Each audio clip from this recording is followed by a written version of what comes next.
crisis. They always wanted to organize financial crisis in their own documents to bring in more globalism, more centralization, more power, more scarcity, so we're poor with their thumb on us. But instead, people now know it's the globalist authoring this, whether it's Latin America or Europe or Africa or Asia. People are on fire with this awakening.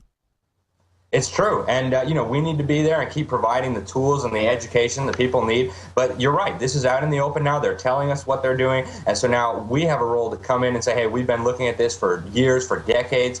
This is what's going on. This is how we need to fight it, and get involved with us. Do you want your country destroyed? Do you want your liberty taken away? Do you want your children brainwashed? And the answer for a regular person is absolutely not. So now, we've been in this fight for so long. Now it's time for people all over the world to see what's going on and wake up and put a stop to it. Absolutely. We're about to go to Josh Owens here. Again, this is the future of media. This is teleprompter free. This is unscripted. This is reality based. Just analysis of common sense history. And let's go to Josh Owens. Josh, just watching this unfold, being in Germany now 3 days, what is it like to actually witness this for yourself? I mean, you've seen a lot in your years here at InfoWars. Yeah, well, just seeing the firsthand perspective is pretty unbelievable. I was expecting it when we came here. I was expecting to get some confrontations with people. I was expecting some people to be unhappy, especially that we were filming them, because apparently that's the worst thing in the world. But to actually see it in person, and you're right, I've seen a lot of things. We've been at Bundy Ranch. We were threatened at the NSA, countless things, Ferguson. So it's not like the U.S. is exempt, and we see the things happening in the U.S. now. But when you're out at these migrant camps and all you're doing is talking to someone, and this whole group of self-appointed blue shirt security guys come and run towards you and start screaming at you. And by the way, their body language was very, very aggressive and intimidating. Absolutely, and that's the thing about being here in person. It doesn't convey always in video. And like I said a couple days ago on the show, I wish that I had unplugged Du's mic so you could hear the guy that was beside me, because he was threatening me, telling me that he was going to delete the footage. I mean, this guy acted like he had more power than the thugs at the NSA when they screamed at us. It's completely ridiculous. These people are entitled. They think that they have the right to threaten people. You're at the gate to their immigrant facility. They're the last wave of illegals that the government's put in charge. And, you got a right to defend yourself when one puts their hands on you. Sure, they'd hate a big, strong right hook right in the side of the head. Go ahead. Exactly. We were on a public street. We were on a public street, and we had this city official come up and say, well, we just don't want them to feel threatened. We don't want them to feel harassed. But it's okay if they go in train stations and rape women and sell drugs. Yeah, it's okay if they do that and come to our countries and do that. Because it's about the government breaking the Germans, who already pay the most taxes in the world and keep living under it and at the highest production rates in the world. And it's not enough. The government taught them not to have kids and die. But even as it strangles them and uses them to take over the world, and they bring in their replacements that are literally wear diapers. I mean, this is what we're talking about. You're supposed to just bow down to them as you're being strangled.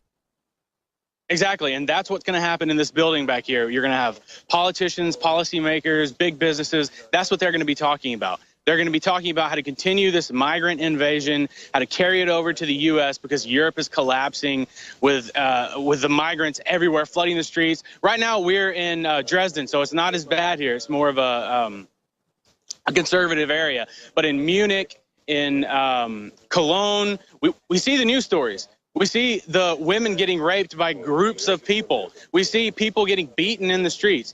It's not, we can't debate it because we see that it's happening. People, see, we live in a time period now where all people have to do is hold this up and film what's going on. And so we see it firsthand. We might not be there, but we see what's happening, and it's That's right, and you're there documenting it, and people can get your video reports unfiltered right there at Infowars.com, PrisonPlanet.com, and on the nightly news, 7 o'clock Central weeknights, and of course here with Infowars Live, 11 a.m. to 3 p.m. Central Standard Time. I'm going to come back to Watson briefly here at the end of the break, but I want to go back to Alex Newman now for the balance of the time, but try to get Watson set up here in a few minutes to pop in with some final comments. Going back to Alex Newman of New American Magazine, let's get into their agenda. Let's get into this movement that you've written about where they're going to spend tens of billions a year, and they're billing it as making the suburbs not be racist or rich neighborhoods not be racist. But when you really read, it's about setting up federal nodes in the rural areas. It is. I think there's a few components to this agenda. One of the key ones is essentially ignoring state borders, ignoring local government, state government, county government, usurping control of those and turning it into just an apparatus of the federal government. And that's what's happening here. They're using these multi-billion-dollar slush funds. They have these huge pots of money that the GOP Congress keeps handing over to the Obama administration. And what they do is they say, all right, you local governments, you guys are taking money from us, so now you need to submit to our regulations. Oh, I forgot. That's your other article yesterday. That's right. The GOP even is giving Obama more money than he wanted for this. So they're helping run the whole thing to pay to bring immigrants, illegals, poor people, prisoners, criminals into these 10-story buildings they're building outside Austin and other areas in like, I mean, you name it. I forget the town, Elgin. And then they admit it's Agenda 21 UN, and they just bring in prisoners and criminals and people right into the middle of your little town and just take over. Sorry.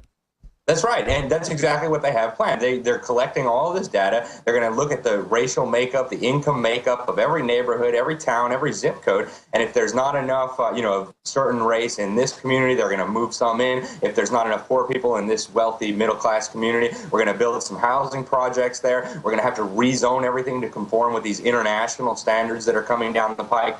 And, it's very clear that this is not just a national agenda. This is not just the Obama administration. This is the implementation of international agreements, many of which, of course, the Senate has not even ratified. But, it's out in the open now. It's in your face. They are implementing these international agreements, Sustainable Development, Agenda 21. Now they have the UN Agenda 2030, where they're basically going to just come out in the open with the global governance. They're going to take over education. They want healthcare. They want, housing policy. They want the oceans. They want natural resources. They want national income redistribution. They want international wealth redistribution.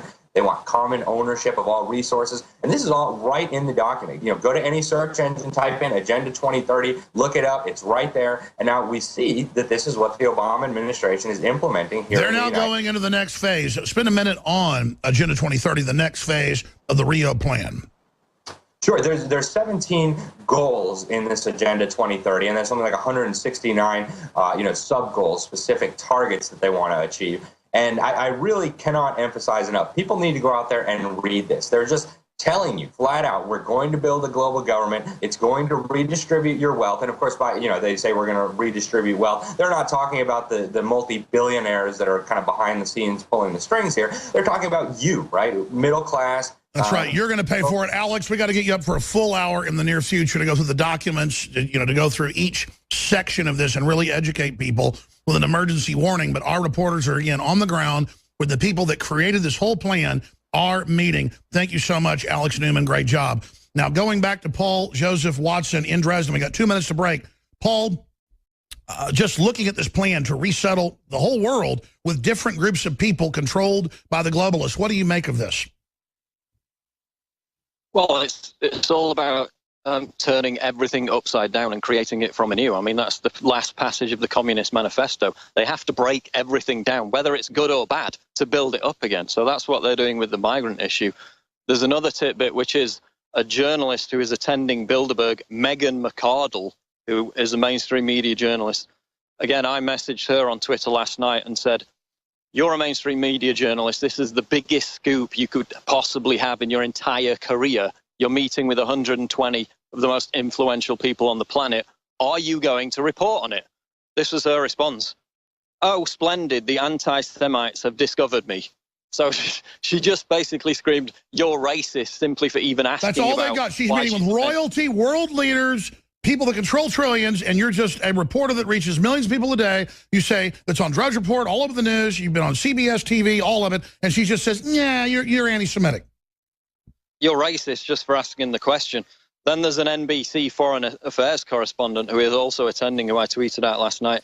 He's going to be here. He's not going to report on it. This could potentially make some of these journalists' careers. They're going to stay absolutely silent. They're being brought in to prove that they'll be managers later. They're not there to be journalists. They're there to learn the conspiracy and show they'll keep their mouth shut. Great job, Paul. Big reports being filed as we speak at Infowars.com. You are kicking butt. Amazing. This is True Journalism. We'll be back with Roger Stone with what he called deep intrigue when I talk to him at 2:15 a.m. It is unprecedented. For a long time. Bernie Sanders won. For a long time. More states and more delegates than Hillary, but the superdelegates just met with the Associated Press the day before the California primary and these other 5 states and just decided to give it all to Hillary. And even the New York Daily News, extremely liberal, came out and said this is election fraud. This has been stolen. The Republicans tried to do this with Trump but had to back down, at least so far. They tried to sell the idea, of course your vote doesn't count, but with Hillary, it's worked. But now they're saying the Bernie people are terrorists and are evil, and the Associated Press is warning their reporters to look out for the Bernie people because the AP up at the top with Voter News Services under a new name runs the show. So they've got to be watched very closely in the general election going up against Trump. They're now selling the idea that he's going to lose and lose big time so that when they steal the election, we accept it. But Roger Stone and I and many others understood what was happening a year ago and began to beat the drum that they'd try to steal it with the broker convention. People said that would never happen. They tried it. They've backed off. You have to first admit something's happening, like there's Bilderberg meeting. Oh, nothing like that exists. I had the New York Times 8 years ago say that it didn't exist, and that I was in Virginia, and that I was mentally ill and was schizophrenic, and that I wasn't being followed by black sedans and wasn't thrown out of the hotel, even though it was all on tape. 8 years later, they got to admit it's real. They still say we're crazy for covering it. I want to play a short clip and then go to Roger Stone, who wasn't even scheduled today, but I saw a late-night tweet from like 2 in the morning. I was up, hit him back, and said, yeah. And he said, well, there's a lot of intrigue. And so, yes, I'll pop in. He's going to pop in for just like 10 minutes. But first, I've got to start getting to these Donald Trump clips. Trump blast Hillary and rigged system. This is how he'll defeat him. Exposing they plan to steal it now is the only way, folks. He's going to destroy her in the debates, you name it, in my view. We'll ask Stone. We haven't talked yet. I don't know if he thinks my view's accurate, but we'll talk to him in a moment and get the, quote, heavy intrigue in New York or what the big news is. I don't know yet either. But first, let's go to this short clip. There's one thing we all have learned. We can't fix the rigged system by relying on and I mean this so strongly, on the very people who rigged it. And they rigged it. And do not ever think anything differently. We can't solve our problems by counting on the politicians who created our problems.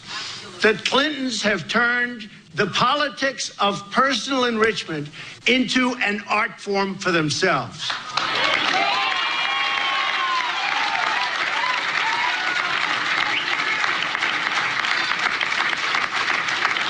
They've made hundreds of millions of dollars selling access, selling favors, selling government contracts, and I mean hundreds of millions of dollars. Secretary Clinton even did all of the work on a totally illegal private server. Something that how she's getting away with this, folks, nobody understands. Designed to keep her corrupt dealings out of the public record, putting the security of the entire country at risk, and a president in a corrupt system is totally protecting her. Not right. I am going to give a major speech on probably Monday of next week, and we're going to be discussing all of the things that have taken place with the Clintons. I think you're going to find it very informative and very interesting. They're creating a master dossier. I know that's separate from Stone. From the Inquirer and Larry Nichols. And others. I wonder if the press will want to attend. Who knows? I love this guy. He's for real. Hillary Clinton turned the State Department into a private hedge fund. The Russians, the Saudis, the Chinese all gave money to Bill and Hillary and got favorable treatment in return. It's a sad day in America when foreign governments with deep pockets have more influence in our own country than our great citizens. This man did this as he won the historic primaries and got more votes than any Republican ever has.